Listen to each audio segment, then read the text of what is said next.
Hello. Hello, how are you? Okay, we're doing the first time ever on video telling why I don't have any friends. Why, when I was much younger, it was difficult to have friends. And what's happened recently to where I don't really want friends, or at least new friends. I have two or three friends. Well, let's start when I was young. I'll make it real brief. I was shy, still am. I um, I didn't I didn't wear the best clothes in the world. In other words, I bought my clothes from Sears and Penny's, and I'd hear the other guys talk about buying the top labels that you could get from stores, the best stores, the best labels on design labels. I never thought I was attractive enough to ask people out. Now, I did in high school to some degree. Excuse me while I adjust the camera. I got a new camera on here, and I'm trying to. It's a Logitech, and I'm using Acer laptop computer. Hope you don't mind that it's not quite like a studio in here. So I was so shy that even in high school, when I was wanting to date a girl, I would get to the phone, and that's when you had dial phones. So I get to one, two, three. I get to the last two or three digits, and I'd hang up. Why did I hang up? Because I knew she wouldn't go out with me. Yeah. At my high school, I wasn't what you call a jock. I wasn't popular. So how'd I meet girls to date then? Okay, well I went to Catholic girls' schools. They have what's called sock hops. You ever heard of sock hops?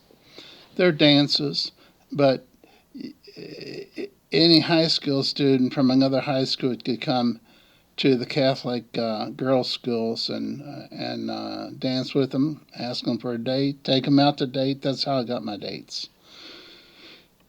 Had fairly good success there, but again, like I wasn't what you call a charismatic uh, uh, outgoing guy. So I'm afraid that showed through. Even at high school, I did date some girls at my own high school, which was in Louisville. And I was surprised, very surprised, when much later they asked why I stopped calling, which apparently is a problem in this day and time also. Well, I stopped calling because if I called them and they said, well, after I had a date, they'd say, well, I have a date next weekend. So I took that as a brush off, don't call back. Then I went to college, and I'm moving through this just to give you a summary. I would look for still shy. Uh, I looked for in the snack room. We had snack room, cafeteria, I'm not sure they called it a snack room, but I'd go in there and I'd look for a table with a girl sitting by herself or two or three and ask them if they could use any company. And never was turned down on that. Sometimes met someone that was more than one date, and then even dated some sorority girls. I wasn't in a fraternity, but I always was honored when a sorority girl said yes because, see, I wasn't part of the in group, and I did not have the I'm going to say fraternity house where there'd be a dance or a lot of beer drinking and all of that, whatever else they do in the fraternity houses. Okay, so after that, I got to tell you a couple stories there. I did take quite a few college girls out, and I had the same problem when I called back for a date. They'd say they were already booked, and I didn't I didn't call back. And years later, I may meet them, and they said, "I had such a good time when we went out on a date. How come you never called back?" And I said, "Well, I took what you said as a no, that you were committed to someone else." Okay, going out of college, I remember having a date. I used to sell a lot of. I know I don't look like a poet. Never really want to call myself a poet, but I sold around 100,000 poetry books from the time I was in college to 35. Traveled to several colleges to give poetry readings, sell books, went to bookstores around the country for book signings. And first book I ever wrote, I had to borrow money. All the books tended to escalate in sales. So it was during a time when poetry actually sold for everybody, not just me, but all my friends that I had that were male friends that were poets. We would we would be selling enough to live on. Okay, and I'd go to conventions, called American Booksellers Convention in New York, and find sales representatives and distributors that would sell my books across the country to Walden. At that time, there was B. Dalton Booksellers, there was Walden Books, there was Books a Million, there still is Books a Million, and there's still Barnes and Noble. Then the college bookstores, they sold to college bookstores and they sold to gift shops like Hallmark. So I had all this in play. My books were doing quite well. The top one was called Touching You, Touching Me. Just a sideline here. I stole the title from Neil Diamond's uh, album. I was going to say CD, it's CD now, but it's an album called Touching You, Touching Me. Now you can't copyright titles, so that wasn't a problem. It went through one printing and two printings and three printings and four printings and five printings and six printings. I think it was seven printings, printing about 5,000 per printing. And I just mentioned that because this is toward the end of the crash. The crash ended. Um, when the stores started going bankrupt. Yeah, Walden Books going bankrupt, the Dalton Booksellers going bankrupt, you had Borders going bankrupt, and guess what? They had my books, and I didn't get paid. So life got in the way, and I had to call it quits for a while. I did. I went to work at other jobs. That's for a different day. Now, this is an interesting thing. When I autograph books and all, sometimes girls would ask me to um, visit them. Let's go out on a date. I'll never forget. This one lady says, "I'm going to cook a dinner, and we're going to have a real good evening." So I went. This goes along with why I don't have friends. I went to her apartment.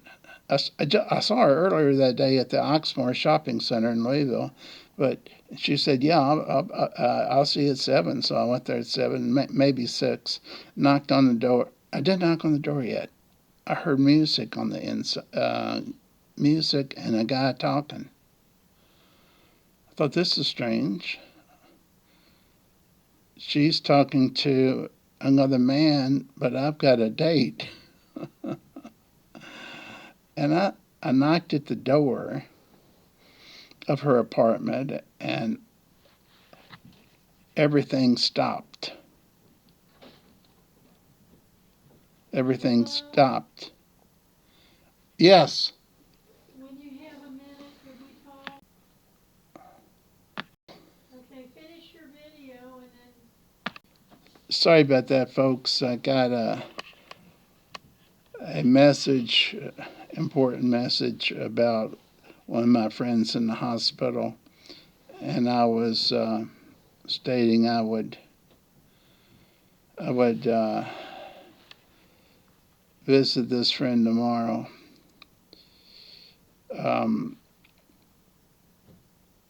So everything stopped, and she didn't answer, and the more she didn't answer, the more I kept knocking at the door, or if there was a doorbell, I'd ring the doorbell. And that was the first time that happened.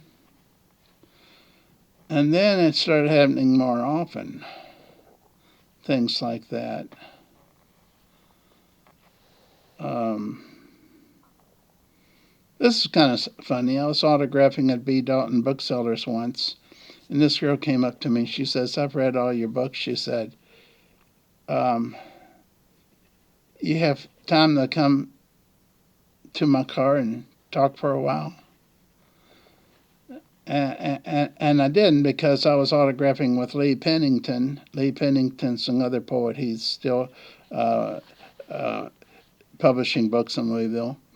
And I said, I got to stay here to closing anyhow, which was 9 o'clock. And um, perhaps I missed a good conversation in her car. I don't know. I never saw her again, but she said she had read all the books and really wanted to get together. And um, if I'd had any uh, thoughts about it, I would have gone ahead and asked for her name and phone number. Okay, going on. Met people in college. I mean, outside of college, um, flying back and forth to Florida a lot. Uh, Bookstore managers of Waldens and Daltons would say, "You want to do a 5 store autograph session? Because everybody's buying your books." They buy 20 books at a time of each title. And I would go, and but back then you didn't have all this social media, and daggone, some of the women, they weren't my age, okay? they were maybe 40 years older than me. You get the drift there? 45 years older. And gone through 4 divorces. They were thinking, I'll put it this way. This one said on the first night, I, I wasn't going to sleep. I wasn't going to. We were in a room with a big mattress, and we talked, and she said, we can go sleep anytime you want to. And I said, listen, I'm so excited, I can't sleep. And I was kicked out the next day, and I was told I wasn't delivering the goods like I came across in my books. So I said, can you take me to the Greyhound bus station? I'm going to go to Cocoa Beach. Okay, this was Tampa, Florida, I believe. Tampa, Clearwater area. She had all these. This was a huge, I want to say, bookstore manager of the Walden bookstores in that area, in several counties. And she was going to line me up to sell books in all these different counties where my books were selling well. So I lasted one night there and didn't go to sleep. Went to Cocoa Beach, met people there where I was staying. They said, let's go out to date, and we set up a time, and they wouldn't be there. I remember I walked into a store, and we struck up a conversation. She said, what do you think about getting together for some coffee or dessert tonight? Yeah, that's what she said. I said, that'd be great. So I show up, and nobody's there at her home. This is type of thing. Now, friends, I had a few friends over the years in college, more so than anywhere else, because we haven't had a chance to make mistakes and what can you say? Mess up our lives yet. Get married 4 times, 3 times, 2 times. Get on drugs. Get on heroin. Get on anything you can name. So had a few dates there. I unfortunately had one girl that I was very serious with die from an asthma attack, and others I dated were dating everybody else. They were playing the field. Let's call it playing the field. That was the term then. And well, recently all my friends have I want to say moved. Many have passed away. Most have moved. The ones that got married, they have kids, and they go to all their school functions and go to work and all that. So actually, I had friends that stole from me, okay? They'd help me repair things in the house or yeah, let's just say that. I even had my keys. And the new keys for Toyotas are electric, and it's got a battery in it. It cost me $350 to get a new key that was stolen by a quote friend who ended up going to college. Yeah, sort of. It was a prison for selling meth later. And then all the other people I was meeting was getting arrested. I got the paper. And that's one of the reasons why I don't look for friends. I don't know their past. I don't know what they're into now. I don't know if they're selling dope. I don't know if they're going to be in the paper tomorrow. So, all in all, I am a loner. I almost consider myself a hermit, recluse at least, and I'll be as friendly as can be when I see people that want to talk. I'll be as friendly as I am right now, but that's going to be the end of it. That will be the end of it, unless something very unusual happens, and that's my story. If you want to see more of me talking about this subject, leave me a note and I will. Put like, hit subscribe. If I get more than 5 or 10 people that say like and subscribe and that they want more talks like this, chats, let's call them chats, I'll make it a point. I'll be thrilled because right now the stuff I'm putting up it isn't getting very many views. So if you like my style, this is my style. I don't have any notes, do I? I'm not showing any photographs of this, that, and the other, or when I went to school, or who I dated, or this, that, and the other. This is what you're going to get. I hope to make it a better background or even make a studio looking place. So, thanks for tuning in, and we'll be hopefully making more of these. God bless you.